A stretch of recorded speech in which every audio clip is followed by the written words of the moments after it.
n'y a pas de hasard dans la vie, il n'y a que des rendez-vous. Vous le savez peut-être déjà. Donc, si vous écoutez cette vidéo, c'est parce que vous êtes probablement prêt à entendre des informations plutôt particulières. Des informations qui vous aideront à trouver la vie passionnante. Des informations qui pourront vous aider à avoir une abondance financière, à avoir la vie amoureuse que vous souhaitez et également la possibilité de retrouver la santé physique et mentale.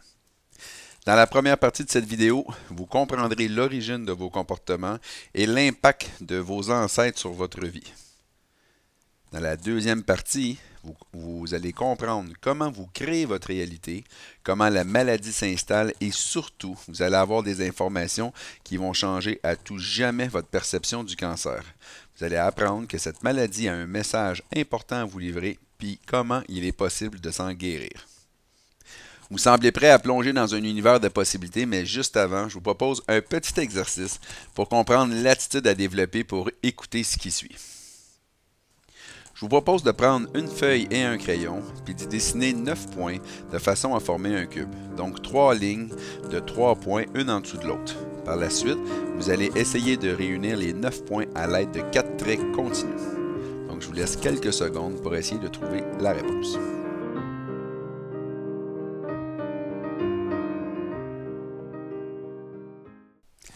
Bon, que vous ayez réussi ou non, ce n'est pas important. L'important, c'est de comprendre ceci.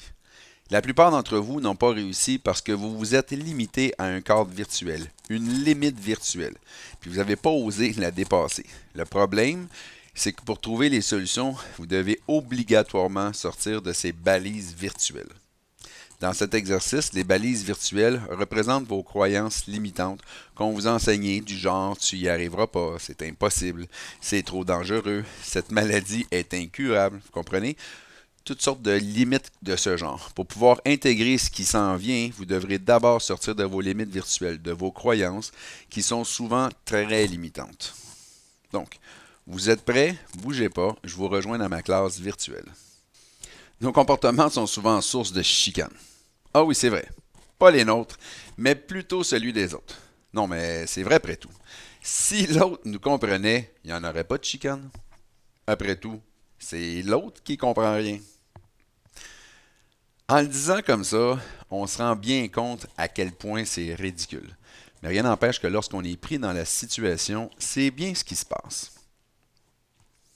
La raison provient de nos réflexes qui sont alors un peu mal ajustés à cause de ce qu'on appelle les MMS.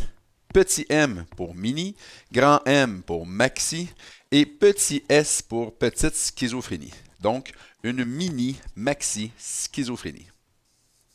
Qu'est-ce que ça veut dire? Ça veut dire que sur un petit sujet, il y a une déformation de la réalité. Les MMS sont de différentes intensités. Une personne, par exemple, peut simplement se trouver en surpoids, alors que plus radicalement, si la MMS est plus forte, elle peut devenir anorexique. Donc, elle se trouve vraiment en surpoids. Une autre personne peut, par exemple, aimer prendre de l'alcool, mais si sa MMS elle est vraiment forte, elle peut radicalement devenir un alcoolique, comme quoi que l'alcool devient une nécessité. Une personne peut être raciste, mais si c'est plus intense, dans sa MMS, elle peut devenir radicale, comme dans un mouvement comme le Ku Klux Klan, par exemple. C'est sûr que si vous êtes dans une de ces situations, vous allez peut-être me dire, oui, non, c'est normal, exemple, le racisme, on voit bien que, mais s'il vous plaît, tenez jusqu'à la fin, vous allez vous rendre compte qu'en fait, nos réactions, nos points de vue ne sont pas toujours objectifs. C'est ce que je vais vous démontrer à l'instant. Donc, la cause, c'est un processus qu'on appelle l'occultation. Donc, je vais prendre le foulard comme exemple. Imaginez que le foulard représente une bande magnétique, une bande VHS. Vous vous rappelez des fameuses cassettes VHS. Donc, imaginez que c'est une bande magnétique sur laquelle est enregistré nos mémoires, nos souvenirs, année après année. Donc, imaginez que mon nez est un lecteur, puis qu'on veut le retourner dans le passé. Bon, bien, ce que je ferais, c'est qu'on rebobinerait la bande magnétique, puis on irait chercher nos souvenirs. Donc, imaginez maintenant qu'à l'intérieur de la bande magnétique, il y a eu une information qui nous a porté à mal interpréter les réalités ou encore plus intense, qu'il y a eu un événement qui a vraiment été traumatisant. Donc, imaginez que il y a eu une période de temps où c'était un événement qui était complètement ingérable. Ce qui va se produire par mécanisme de survie, ça vous allez le voir de façon plus approfondie dans une vidéo ultérieure, une prochaine vidéo, ce que vous allez vous rendre compte, c'est que le mécanisme qui se produit, c'est que symboliquement, le cerveau va vouloir faire un copier-coller pour enlever cette information-là qui était ingérable. Donc, symboliquement, en réalité, ce que ça donne, c'est ça ici. Donc, imaginez qu'on ait à revenir dans le passé, puis qu'on ait à évaluer une situation. Ce qui va se produire, c'est que notre cerveau va sauter complètement, littéralement, une partie d'information. Donc, nos réactions, nos comportements ne seront pas ajustés parce qu'il manque de l'information. Pour pouvoir être en mesure de réfléchir de façon plus objective, il faudrait être en mesure de posséder toute l'information nécessaire. Et c'est à partir de ce moment-là seulement que la situation, le réflexe face à une réalité devient plus objectif. Donc, prenons par exemple une personne qui, à sa naissance, dans son passé, il y a eu un traumatisme parce que le bébé était, ce qu'on a dit, trop gros. Donc, l'enfant a été mis en danger, la mère peut-être même aussi a été mise en danger, puis ce qui est inscrit dans l'inconscient de l'enfant, c'est une information qui est occultée, qui n'a pas en conscience, ce qui est inscrit, c'est d'être trop gros et dangereux. Donc, cette personne-là, quand elle va arriver face à des données par rapport au poids, ne pourrait pas être objective, parce qu'elle va souvent avoir l'impression qu'elle est grosse, puis que ça l'amène en danger. Mais parce que c'est occulté, elle n'est pas capable de réagir objectivement face à cette situation-là. Donc, ce qu'il faudrait, c'est qu'elle puisse prendre conscience de l'information qui est occultée dans l'inconscient, hein, et à partir de ce moment-là, elle va pouvoir réajuster l'information et devenir plus objective face à sa perception de son poids.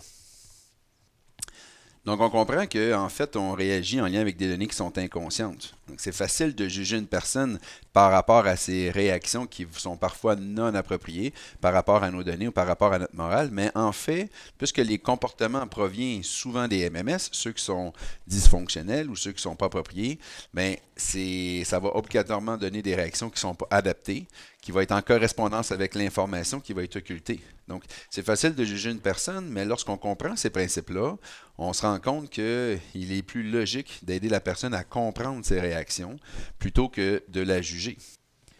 Donc, une fois que l'information est prise en conscience, puis que la situation est réglée, la personne reprend automatiquement sa capacité de réagir de façon qui est plus objective et plus appropriée, plus adaptée à son environnement.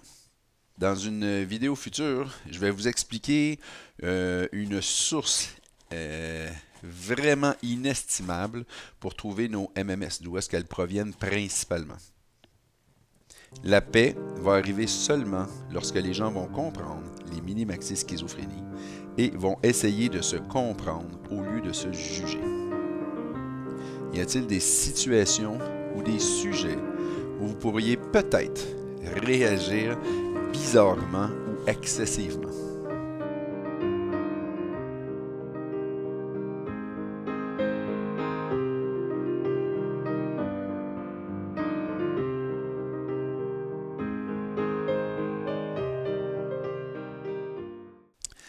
En fait, dans cette vidéo, vous allez voir que nos réactions sont prédéterminées. Il est clair que face à une situation, les réactions vont être différentes d'une personne à l'autre. Mais ce qui est particulier, c'est qu'habituellement, une même personne va réagir toujours de la même façon face à une même situation. Par exemple, certaines personnes peuvent, face à un délai qui est écourté, se mettre à accélérer, alors que d'autres vont plutôt ralentir, par exemple, pour réfléchir. Lors d'un rendez-vous, certaines personnes vont toujours arriver à l'avance, alors que d'autres vont toujours être en retard. Face à une critique, certaines personnes vont toujours expliquer la raison de leur agissement, alors que d'autres vont rien dire et plutôt se culpabiliser. Mais peu importe la réaction, la même personne va toujours être portée à réagir de la même façon. C'est ça qui est particulier. Donc, la vraie question est pourquoi nos réactions sont prédéterminées. Vous avez vu dans un chapitre précédent la notion des mini-maxi schizophrénies et des processus d'occultation. Maintenant, vous allez comprendre notre programmation de base. Vous allez voir qu'elle est profondément inscrite dans notre inconscient. Donc, pour faire ça, vous devez savoir que tout ce qui se matérialise passe par la loi universelle des choses qui dit qu'une chose doit d'abord avoir un sens pour se matérialiser. C'est-à-dire que pour qu'une chose puisse se matérialiser, il faut d'abord qu'elle ait un sens. Pour cela, il faudra un ou des créateurs qui auront un ou des projets. Une fois le processus énergétique enclenché, la chose va pouvoir se matérialiser et aura comme fonction d'exécuter le sens du ou des projets, du ou des créateurs. Pensez au téléphone et à l'ampoule électrique, par exemple. Donc, imaginez que mon téléphone sonne, que c'est vous, par exemple, qui m'appelez. Donc, vous comprenez que ce téléphone-là, en fait, il est là pour répondre au sens d'améliorer les communications qui sont à distance, ce qui est quand même assez particulier, alors que l'ampoule électrique nous donne la possibilité d'avoir notre lumière. Bye bye! Clic!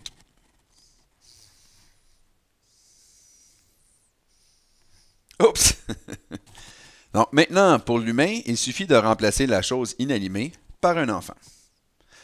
C'est-à-dire que pour qu'il puisse se matérialiser, ça prend d'abord un homme et une femme en plein processus énergétique.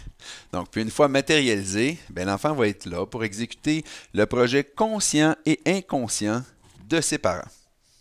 Prenons l'exemple d'une personne qui veut toujours accélérer versus celle qui est portée à ralentir. Donc, imaginons que les contractions d'une femme commencent à la maison et qu'elle se rend compte que le bébé est déjà engagé.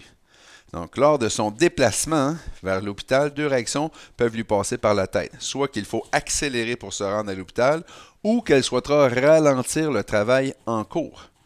Donc, vous allez comprendre que les réactions ne seront pas les mêmes par rapport au temps. Si la mère a voulu accélérer, c'est la personne qui va vouloir accélérer les choses. Puis si la mère a voulu ralentir le travail, mais c'est la personne qui va toujours vouloir ralentir les choses.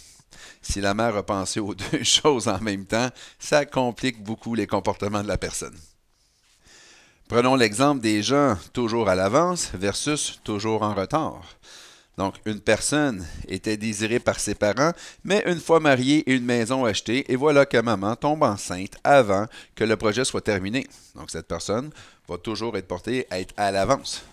Si au contraire, une fois mariée et la maison achetée, la mère tarde à devenir enceinte, l'enfant qui va en résulter va avoir tendance à être en retard, tout simplement. Vous comprenez que les gens toujours ponctuels sont des bébés arrivés dans des temps prévus. Cette période s'appelle le progescence et comporte environ 27 mois qui se divisent en 5 parties. La conception, la naissance, les environ 9 mois de grossesse, les environ 9 premiers mois de vie, et parce que tout part d'un projet, les environ 9 mois avant la conception. Lors d'une future vidéo, je vais vous expliquer l'influence de notre généalogie sur notre progescence. La pomme tombe toujours près de l'arbre. Cessez de critiquer vos parents. Vous leur ressemblez beaucoup plus que vous le pensez. Connaissez-vous votre progescence?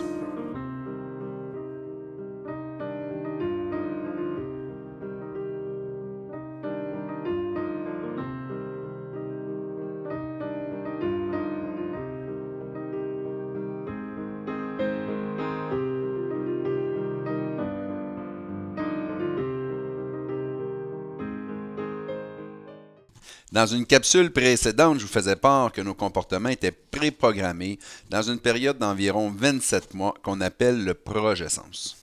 Vous allez maintenant comprendre que cette période est influencée par notre généalogie. En fait, pour ça, il faut se rappeler que tout part d'un projet conscient ou inconscient et que le progescence d'un enfant débute environ 9 mois avant sa conception. Donc, tout ce que nos parents avaient en tête consciemment et inconsciemment durant cette période de préconception aura un impact direct sur nous. Ça veut dire que si ma mère avait mis le projet de concevoir un enfant en pause 5 ans avant ma conception, suite à 3 fausses couches d'affilée, elle va vivre à nouveau ce stress consciemment ou inconsciemment dans mon progescence. Puis il va en être de même pour ces traumatismes d'enfance non résolus. Au final, on réalise que la vie de mes parents va avoir un impact sur ma programmation de base, puis que cette programmation va faire à son tour partie du progescence de mes propres enfants. Donc, la vie de mes parents va être inscrite dans l'inconscient de mes enfants, et ainsi de suite. À ce stade, vous commencez à comprendre que non seulement nos réactions sont prédéterminées par notre progessence, mais qu'il en est de même pour les différents événements de notre vie. Si vous prenez le temps de vérifier et que vous vous informez sur votre généalogie, vous allez réaliser à quel point vous êtes en correspondance avec eux. Vous allez réaliser que vous avez des comportements directement reliés à leur traumatisme et que parfois vous revivez les mêmes situations qu'eux, souvent dans des circonstances similaires et même parfois au même âge qu'eux. Prenez le temps de faire les recherches, vous allez voir comme c'est stupéfiant. Nous sommes dans un ère où nous sommes parfois portés à placer nos aïeuls dans des foyers et les négliger. Nous devrions réaliser que les vieux ont énormément à nous apporter. Donnons-leur la chance de nous partager leur passé parce qu'en réalité, ils deviennent notre présent et même notre futur. Chacun d'entre nous a un roman familial et chaque famille a des histoires qu'on raconte, qu'on répète, qu'on redit. Une histoire mythique, une saga et des secrets. Croyez-vous que sous ce point de vue, nos ancêtres peuvent nous transmettre des maladies?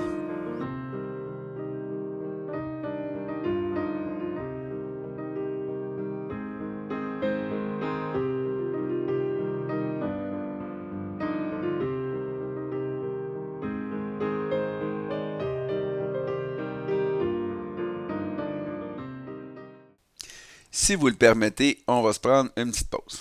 Ces informations que vous venez d'écouter vous permettent de comprendre un peu mieux la source des comportements, mais demandent quand même du temps d'intégration, même si elles ne sont qu'une synthèse de la formation sur les fondements des lois biologiques. Je vous propose de les réécouter au moins une autre fois puisque vous avez déjà un point de vue différent. Aussi, je vous propose de profiter du temps des fêtes pour questionner vos ancêtres, vos oncles, vos tantes, vos grands-parents sur leur vie. Vous allez déjà pouvoir commencer à comprendre un peu mieux la vôtre. Puis, en même temps, vous allez voir toute la pertinence, la précision des lois biologiques. Profitez-en aussi pour vous informer sur votre progessence. C'est un bon moment pour le faire. Dans la seconde partie de la vidéo, vous allez comprendre comment se jouent les relations entre les personnes, comment vous créez votre réalité, comment se met en place la maladie, mais surtout, je vais vous donner des informations extrêmement importantes qui vont faire que le cancer va complètement changer de perception pour vous. Donc, pour recevoir la deuxième partie qui est gratuite pour la période des fêtes, vous n'avez qu'à cliquer sur le lien qui est annexé. Je vous rappelle aussi que si vous voulez avoir l'intégrale des informations, vous pouvez vous inscrire à la formation sur les fondements des lois biologiques qui est accessible via notre site web. Joyeux temps des fêtes!